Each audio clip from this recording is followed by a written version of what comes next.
Hey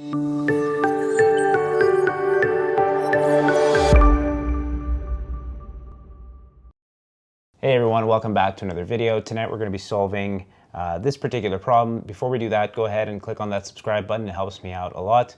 So here it says an investment will pay you $500 next year and continue to pay you for each year forever. So we're dealing with something perpetual. Each payment will grow by 7%, so this is a growing perpetuity. And the opportunity cost of your money is 10%, so there's our discount rate. What is the investment worth today? Okay, well, to find the present value of a growing perpetuity, we're going to take the first payment of $500 divided by the discount rate of 10% minus the growth rate of 7%. And that's it. So $16,666.67. Now, in part B, we're asking you what the investment will be worth in 5 years. So I would call that PV5, just like I would call this PV0.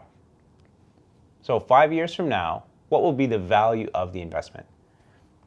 So PV5, I would need to find always the payment from the following period, so that would be PMT6. I'm going to divide that by my discount rate minus my growth rate.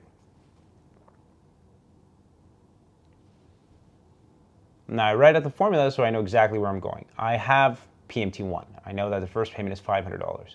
I need PMT6. I know the growth rate is 7%. So my PMT6 will be $500 multiplied by 1.07 to the power 5. I'm growing it by 7% 5 times. 5 times because I'm going from PMT1 to PMT6. Divided by my growth rate, divided by my discount rate minus my growth rate.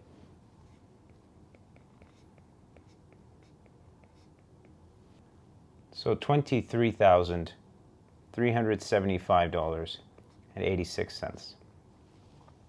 So short exercise, not very difficult. Maybe in part B, it's important to remember that if you're looking for the value at a certain point in time, that you always need the following payment. Unless you're dealing with something special like an annuity due or a perpetuity due, then it would be different. But in ordinary circumstances, you always want to have the following payment. So I need PV5, I used PMT6. When I needed PV0, I used PMT1. So that's it for the video. I hope that it helped. I hope you were able to solve the question. If you found yourself struggling throughout that question, I'm going to leave a link in the description to my WisePrep online Intro to Finance course. You can follow along with the course, take it as many times as you want with WisePrep's Study Pass subscription. It comes at a very low cost, and it also gives you access to the entire library of courses. I'll see you at the next video.